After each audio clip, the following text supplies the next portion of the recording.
My plan was to talk for about 45 minutes, and I know we don't have that time at this point. So in your materials is a URL for a video of Barbara Babcock talking about her experience writing this book about Clara Foltz. And so I'm going to, so we don't cheat the California State Bar, who very generously said that this could be a one-unit gender discrimination. Please go home and watch the video. So, thank you. I wanted to say that in 1980, around 1980, Barbara Babcock was the first woman to head up the Public Defender's Office in Washington, D.C. And at that time, she got a telephone call from the Santa Clara County Public Defender's Office asking her if she knew anybody who could fill them in about the woman who founded the public defender system. And she's quoted in the Stanford magazine as saying, "The woman, I'll find out." And so that's how she found out. She didn't even know that Clara Shortridge Foltz existed. So I met her in the fall of 1987. It was my last year in law school. And she was giving a lecture on Clara Shortridge Foltz, and so I went to it. And she explained how she'd been tracing Clara's path and was trying to write a biography about her. But she found out that most of the papers were irretrievably lost. And so at the end of her talk, she mentioned that Clara had written a letter about keeping a trunk of all of her pleadings, her clippings from her public appearances, her memorabilia, but the trunk had completely disappeared. And so Barbara made a plea for help and said, "Is there anybody out there who knows anybody named Shortridge in the state of Indiana?" And I was just electrified because my best friend in high school, and also my best friend in college, married a guy named Shortridge and moved to his farm in Indiana, which he had inherited from his family. And so after the lecture, I went up to her and I said, "Well, actually, I know some Shortridges in Indiana. Can I help you?" And so it was about 6 months worth of contacting all of his different relatives, and the trunk was never found, unfortunately. But I really was honored to have a chance to help research.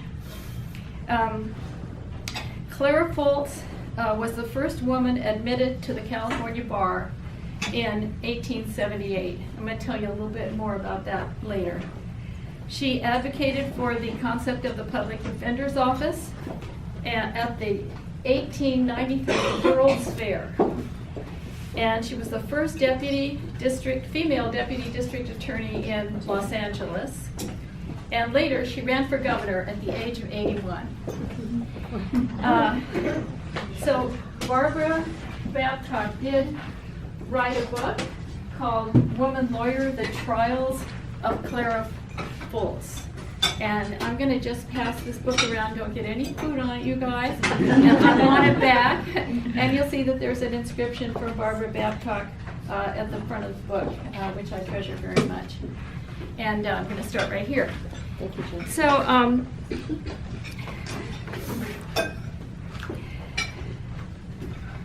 here's a quote from Ruth Bader Ginsburg, who reviewed the book. And she says, "By rescuing Clara Foltz's story from relative obscurity, Babcock has provided a powerful reminder of women's strength in the face of adversity, their will to overcome difficulties, and together with sympathetic brothers-in-law," not brothers-in-law, but like Judge Baltinato, brothers-in-law, their will to overcome, and to work toward a system of justice accessible and fair to all. Women lawyers should engage feminists of my era and my children's generation and history buffs of any age. And most of all, the book should amaze and inspire young women and public defenders just embarking in their lives in the law. So in 2011, Barbara Babcock came to San Luis Obispo at my invitation to give the keynote speech at our countywide celebration of the 100th anniversary of California women earning the right to vote. And that's when the photo of Barbara and myself with the hat, that's when it was taken. So I brought the hat. I'm not going to tell you. But, yeah. So she had just published her book, and we were one of the places that she came and talked about it. So what she says about Clara is that she's a true Western character, larger than life, unwilling to relinquish any possibility. She was determined to be an inspiring movement leader, a successful lawyer, a legal reformer, a glamorous socialite, an influential public thinker, and a good single mother to her 5 children. So I believe Foltz's determination to have it all makes her biography particularly relevant in the 21st century. But the result of all these conflicting roles was a life so frantic and scattered. If you get a chance to read the book, and you can get it on Amazon used for not very much money at all, it's really hard to shape a coherent narrative. So in this talk, what I'm going to do is give you a chronological overview, interweaving her legal accomplishments, but also her life events, and a little bit of legal background about the institutionalized sexism that she faced. And hopefully, by interweaving all this, we'll get a sense of just the incredible, amazing achievements that she made. I don't want any of us to feel bad or compare ourselves to Clara Shortridge folks.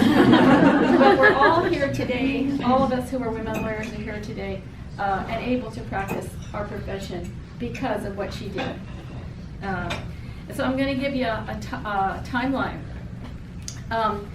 She was born in 1849.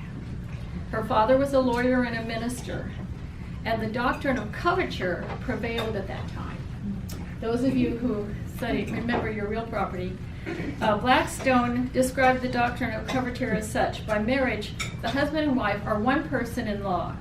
That is, the very being or legal existence of the woman is suspended during the marriage, is incorporated and consolidated into that of her husband, under whose wing, protection, and cover she performs everything. So that was the law when Clara was born. So at that time, a married woman could not sue or be sued. She could not form contracts or buy or sell property apart from her husband. Moreover, once she was married, any property that she brought to the marriage came under the control of her husband.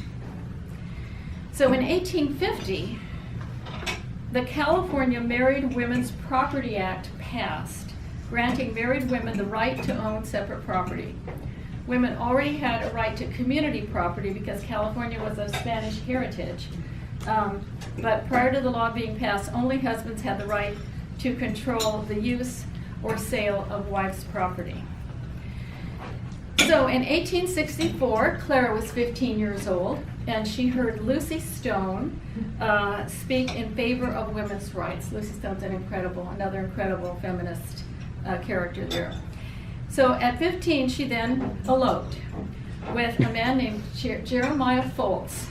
He was a Union Army soldier, and she eloped against her parents' wishes. So I imagine her thinking, oh, women's liberation, I can do anything I want. 15-year-old girls, and you would never had a daughter after a teenager. So she bore 4 children with him, living on a farm in Iowa. And Abraham Lincoln was president at that time, and he was a friend of her father's. So in 1866, the 14th Amendment was passed by Congress, with citizens and voters defined as male in the Constitution. And Clara gave birth to their first child. In 1869, Wyoming gave women the right to vote. And this was the first territory and then the first state that gave women the right to vote. Clara turned 20 years old and gave birth to their second child. And in 1870, the 15th Amendment gave the right to vote to black men, but not to women. And Clara gave birth to their third child. Okay? So in 1871, while she was pregnant with a fourth child, Jeremiah left the family in Iowa and traveled to Oregon by himself. After giving birth, Clara followed him to Oregon, but she didn't know exactly where he'd gone. So she was described in a newspaper as, quote, a forlorn housewife with 3 small children tugging at her skirts and a babe in arms.